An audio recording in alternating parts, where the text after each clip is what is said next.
Hello, my name is Brandon Yarrett, and I'm making this video today to discuss a proposed solution to the social injustice issue of attire bias in the workplace. Attire bias in the workplace is a way to refer to the discrepancy between how people from different demographics are judged based on their attire. Women and people of color are disproportionately judged as incompetent or less valuable to a company when their attire does not match the standardized, accepted practice at work.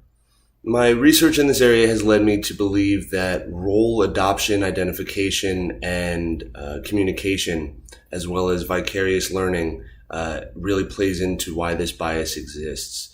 In American culture, the mass media and advertising disproportionately represents success, competency, and intelligence as a white male trait.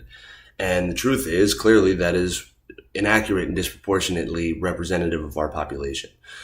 So my proposed solution is the same way that we regulate what words are allowed to be said and not allowed to be said on television, and what types of advertisements are allowed to be made direct to consumers or not, based on medicines and other things, that there should be reasonable standards for diversity in media in America, just like there are reasonable standards for diversity in any other workplace in America. One of the first two studies that psychology students tend to learn about are the Stanford prison experiments and the Milgram authoritative experiments, or the Milgram experiments where people were shocking one another. And these two experiments taught psychology a lot about role identification and role adoption, how important attire can be in role identification and role adoption. For example, in Milgram's experiment, when the experimenter who was ordering people to apply an electric shock wore a lab coat, he was much more likely to have people obey his commands.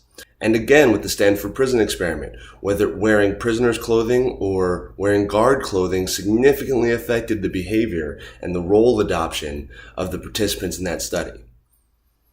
So in conclusion, I believe that attire bias is primarily the result of our cultural bias against women and people of color in the media and popular representations of success. I think that the more images of successful, competent, valuable people of color, women, people of religious affiliation that we can incorporate into our media and our daily experience as Americans, I believe the more we will see a reduction in the gap of attire bias. Thank you so much. I hope you have a great day.